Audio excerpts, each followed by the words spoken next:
Sorotan kami kali ini di Metro Siang adalah kasusnya Ronald Tanur. Nama Ronald Tanur menjadi perhatian setelah terseret kasus penganiayaan terhadap kekasihnya bernama Dini Sera.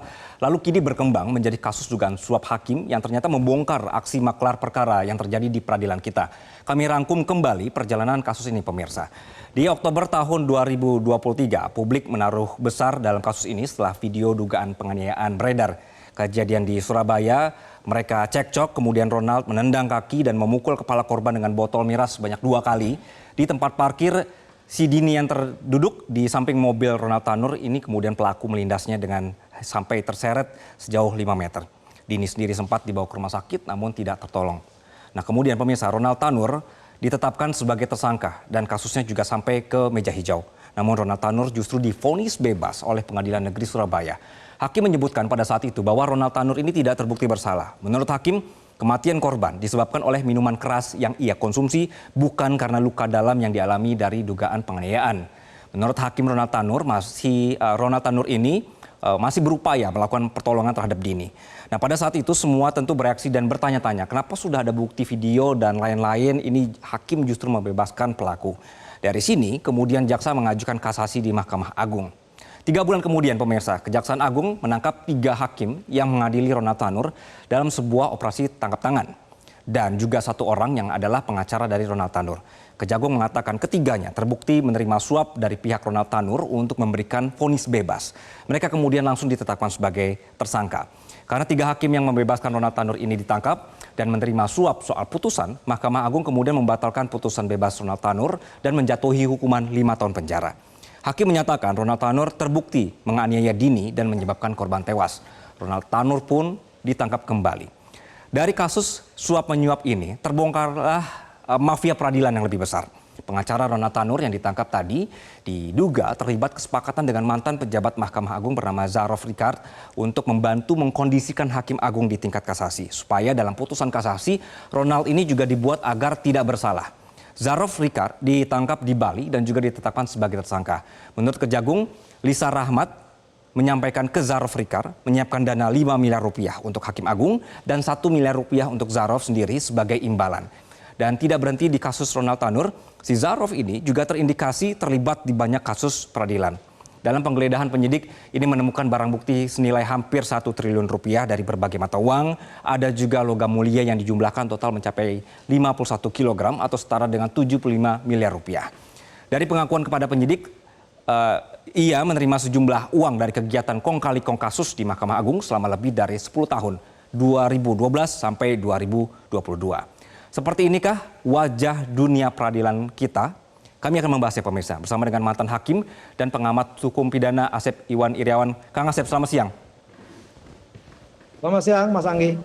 Ya, Kang Asep, bagaimana kita bisa yakin bahwa pemeriksaan kasus Ricard ini perkembangannya begitu ya, ini bisa terbuka dan membongkar maklar perkara di MA? Toh kan banyak nih pasti pihak yang mungkin gerah atau juga mencoba menutupi.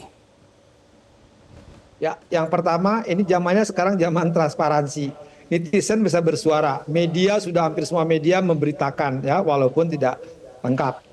Yang lebih penting karena ketua Mahkamah Agung sekarang ketua Mahkamah Agung yang jujur, pintar, berani, dia dalam garis Shirathul Mustaqim. Jadi ketika lembaganya yang selama ini ya diisi mafia-mafia, bukan bakpia ya, tapi mafia-mafia ya, nah telah mencoreng, makanya kan hari-hari ini ketua mahkamah mengumpulkan pimpinan-pimpinan pengadilan untuk diancam kalau nggak mau dibina, dibinasakan. Jadi ada itikat baik dari pimpinan MA untuk menerima kenyataan bahwa selama ini ada pembiaran, ada mutualisme, ya, nah, banyak tuh pelakunya. Kemudian lebih penting, nah, Presiden baru juga mengajak siapapun yang korupsi, artinya ada dukungan dari pihak eksekutif, ya, kemudian yudikatif. Yang lebih penting, ini peristiwa ini kan menggegerkannya justru dengan nilai jumlah uang, ya, yang hampir mirip dengan orang terkaya di Indonesia kan, dan itu bentuknya nyata, yang mirip yang sebutin data itu belum tentu nilai 1 triliun di depan muka ya kurang lebih. Kemudian 51 kilo ya emas, itu yang baru ketahuan, belum yang nggak ketahuan. Nah, baik ketahuan nilai jumlah maupun perkara-perkara yang selama ini digarap oleh saudara Richard. Richard ini kan pemain dari dulu, tidak hanya Richard kan, sebelumnya juga ada. Dan itu petinggi-petinggi Mahkamah Agung, dan mereka bukan hakim loh, mereka itu adalah ASN atau karyawan, cuman belagunya lebih dari hakim. Dan saya disayangkan juga, takut sama hakim. Nah baru kali ini tadi maka akan terbuka, akan berhadapan dengan Pak Narto ya, Pak Sunarto CS ini ya orangnya ya maaf aja ya, bisa keluar tuh kloritnya dia. Dia punya klorit soalnya dari Kang, Madura. kalau misalnya nih dianggap bahwa ini sebenarnya nilainya masih kecil gitu, walaupun sudah ketemu 1T begitu ya. Berarti Anda masih memperkirakan masih banyak sebenarnya kasus-kasus yang lebih besar dari ini, yang belum ketahuan. Ya, nah, logikanya gini, kan itu menurut penjelasan kejaksaan, si Rikat Ya. ini ngaku bahwa ini hasil perkara-perkara sebelumnya. Artinya gol. Nah, dia kan kalau perbandingan kemarin, hakim kemarin kan 5 miliar, si Rikat 1 miliar, 1 banding 5. Berarti di atas kalau dia 1 triliun, logika sederhananya kalau orang belajar matematik ya, berarti yang lain itu lebih 5 kalinya kan dari si Rikat. Satu itu kemungkinan kalau dijumlahin kumulatif ya. Berarti kan ada orang uang bertebaran lebih dari 5 kali. Artinya itu uang terlepas itu kumulatif. Artinya uang hasil permainan. Kalau emasnya dia dapat 51 kilo. Nah, katakanlah sekarang jumlahnya 1 triliun. Katakanlah, udahlah kita hitung aja, anggap aja 50 perkara. Atau tugasin 20 perkara. Kalau 20 perkara berapa dong mereka yang nikmati yang lain? Artinya jumlahnya ada yang gede. Itu yang ketahuan. Itu baru Rikat dengan hakim-hakim yang bisa dijebol oleh si Rikat kan. Apalagi Nuradi, apalagi sebelumnya si Hasbi, apalagi dulu hakimnya si Gajalba, ya. Dan beberapa hakim udah ketangkap. Kalau dijumlahin berarti masing-masing orang ini hitungannya ya triliun lebih kan, di atas 1 triliun kan. Bayangin itu untuk bayar utang kita mungkin bisa tuh ke luar negeri. Oke, pengakuannya kan dari 2012 sampai 2022, bahkan pensiun pun dia masih bisa bergerilya di sana gitu ya Kang Asep ya. Ya, Berarti sebelum jauh Gi, itu buat ya. pengakuan kejaksaan jangan mau dibohongin, dikadalin ya. Oke. Yang ngomong ini dinosaurus, ini dinosaurus Oke. maksudnya dikadalin. Ya. Oke, kita berbicara dari pengakuan ya Kang ya, yang resminya dulu ya begitu ya. Oke, dari angka ini, dari 10 tahun ini. Berarti tidak mungkin dong dia bekerja sendirian karena bisa bertahan begitu lama sampai pensiun pun masih bermain begitu Kang. Ya, bayangin kalau dia ngaku, anggaplah 2012 kita ikutin pengakuan dia kan. Kalau Ya. pidana nggak kenal pengakuan di perdata. Katakanlah 12 tahun ya dengan sekarang 1 triliun. Berarti dia sebelumnya kan jabatan dia itu sebelum 2012 kan lama. Karena saya pernah bareng sama dia tahun 90, cuma saya hakim. Jadi tahun 90 udah jadi kasubdit pidana, palita pidana. Nah, berarti ya ada sebelum-sebelumnya juga yang lebih parah lagi kan jumlahnya. Ya, bayangin kalau 2012 sampai 24 mainnya dapat 1 triliun, sedangkan jadi Mahkamah Agung itu tidak hanya 2012, yang saya tahu aja tahun 90-an ya bocil-bocil pemain kan, itu gede, berarti ada yang lebih gede lagi, cuman mungkin duitnya nggak tahu kemana itu kaitannya dengan ya relasi tadi ya dengan mantan-mantan yang harus dicari ya. Sekali lagi ini harus dibuka terus karena kan paling gampang pengakuan dia 1T itu hasil perkara. Berarti ada main dengan sebelumnya. Berarti lebih gede dengan sebelumnya. Bayangin setingkat penganiayaan atau pembunuhan aja di Surabaya yang begitu 20 M patokannya. Apalagi yang di atas itu misalkan yang menyangkut tokoh terkenal, public figure atau perkara-perkara lain yang pernah heboh di nasional kan. Berarti pasarannya lebih gede dong. Oke, Kang Asep, dari pengalaman Kang Asep sendiri ya, dari kasus satu kemudian ketahuan kasus lainnya dan lainnya begitu. Ini kan sebenarnya kita mengusut keterkaitan antara satu dan lainnya. Sesulit apa sih Kang untuk bisa tahu berhubungan atau tidak? Ya sebenarnya nggak sulit. Nah tadi kalau pemimpinnya bersih kayak Sunarto sekarang pasti ditindak karena dia tidak bilang. Yang sulit itu karena tadi segan.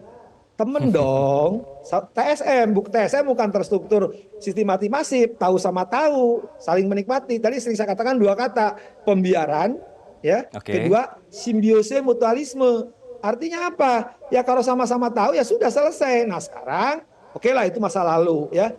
Nah kalau sekarang ada hadapan untuk ditindak, ya itu yang kita berharap ya. Kita tidak masa lalu lah. Kalau dulu tuh karena memang tadi itu dibiarkan simbiose, ya. Nah, itu diakui sendiri loh si Rikat kan. Tanya juga tuh si Gajalba, tanya juga tuh si Nuradi, tanya juga tuh si Hasbi yang udah ketangkap-ketangkap. Tokoh-tokoh Mahkamah Agung semua itu kan.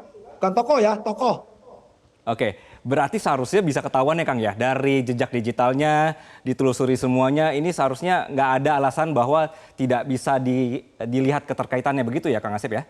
Ya gini, dia kan punya HP.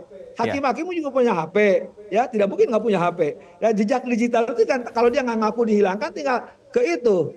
Misalkan dia punya merek tertentu kan, apa itu aset apa saya lupa tuh namanya apa tuh kan, saya sebut aja lah misalkan Indosat, misalkan Telkomsel, misalkan tanya dia nomor itunya kan dibuka satu itu paling gampang Oke. kok, katakan ada 2012 pasti baru dong. Nggak usah 2012 lah, yang baru-baru lah, cok ambil 5 tahun pasti tersimpan jejak digital. Jadi dibuka di masing-masing apa namanya provider dah di provider. Ya. Kedua panggil ahli-ahli ya, ahli IT yang betul. Itu yang tuh ahli yang di Jessica tuh kan bagus tuh, pintar tuh, namanya siapa siapa, kemudian Ricky siapa pokoknya tuh. Tapi bukan ahli yang nggak bisa, yang Selalu. narapidana atau nggak bisa bahasa Indonesia, bisa apa Indonesia Raya. Jangan itu ahlinya. Berarti selalu ada cara sebenarnya untuk mau transparan begitu ya Kang Asep ya. Kang, Gampang, sangat ya. gampang.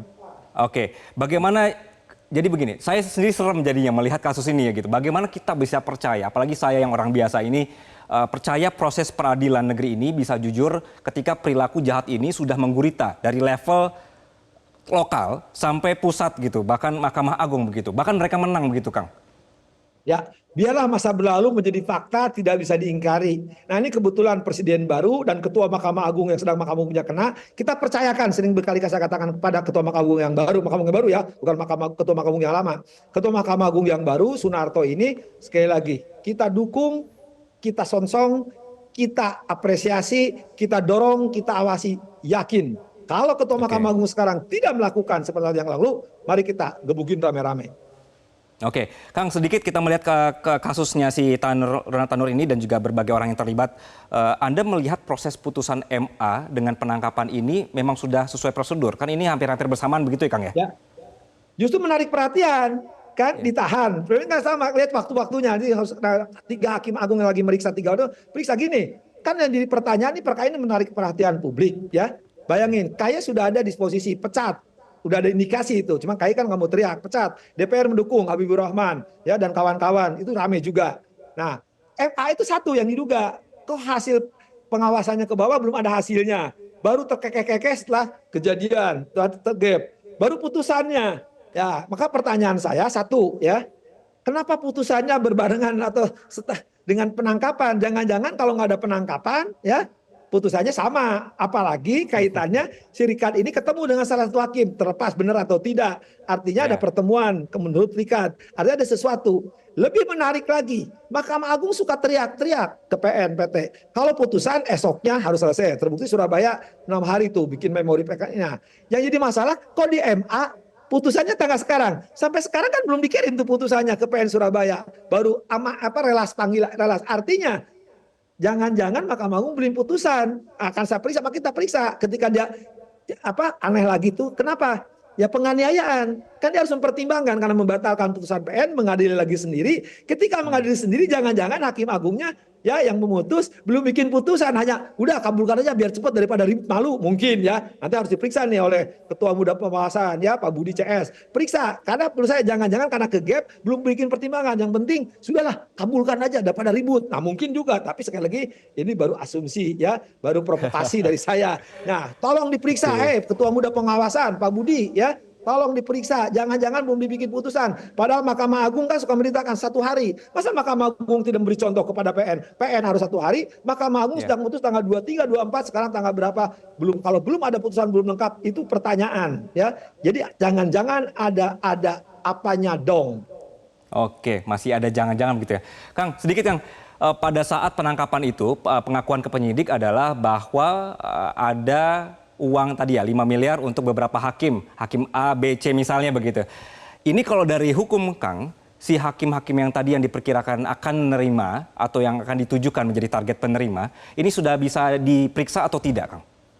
Ya, gini, kalau pemeriksaan boleh karena pengakuan dari si Rikat ini pernah ketemu dengan salah satu ya. Jadi sudah itu. pernah ketemu. Tapi kan yang jadi sekarang itu masalahnya hakimnya belum terima, belum ke gap. Yang kayak di Surabaya juga kita udah curiga-curiga tapi belum ketahuan 20 miliar. Nah sekarang kan dijanjikan 55. Ya mungkin aja Rikat sebagai perantara, sebagai calon ngaku-ngaku untuk hakim. Ya kita ini berbaik sangka ya, jangan seudon. Jadi misalkan dia hanya menjual nama Hakim Agung tuh mungkin juga, atau mungkin juga iya gitu, makanya harus diperiksa 3 hakimnya.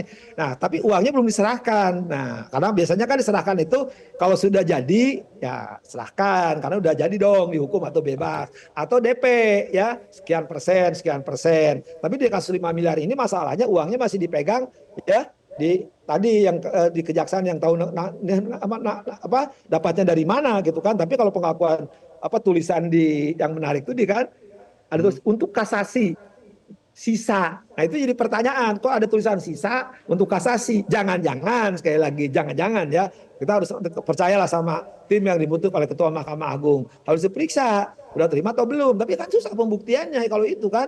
Makanya kalau menurut saya, sekali lagi, bagaimana sekarang Rikad itu, nih mungkin baru ya. Coba ke LPSK, dia ceritain lebih jauh, supaya nanti dilindungi. Kalau Rikad mau terbuka, saya bantuin kok. Bila perlu saya jadi penasihat hukumnya kan asal terbuka ya, jadi dikatakan semua ke siapa-siapa, dulu ketemu siapa-siapa, bayar berapa yang 3 berapa, buka itu semua, kita antar ke LPSK supaya dilindungi ya, supaya karena ada kejahatan yang lebih besar, misalkan umpamanya gitu kan, contohnya, nah kita bantuin, kita kayak kasusnya dulu Rikad juga kan, dulu Rikad lawan satu S itu dulu. Nah kalau Rikad ini terbuka ya ke LPSK dilindungi, kemudian cerita ada kejahatan yang lebih besar, kenapa tidak? Insya Allah kita bantuin kok. Ini Kang Asep malah memberikan bantuan hukum jadinya gitu ya Kang Asep ya. Oke, Kang Asep. Apa-apa, kita demi yang baik. Kayak dulu juga kan hubungan sih, apa justru biar Mahkamah Agung selesai. Jadi artinya virus-virus ini zaman kayak virus apa? Yang penting kebuka semua gitu jadinya Kang Asep ya. Panarta dengan tenang. Oke deh, Kang Asep, terima kasih atas perspektif di Metro Siang. Kita sama-sama berharap transparansi dan waktunya untuk bersih-bersih begitu ya Kang Asep ya. Terima kasih Kang, sekali lagi Kang. Jelajahi cara baru mendapatkan informasi. Download Metro TV Extend sekarang.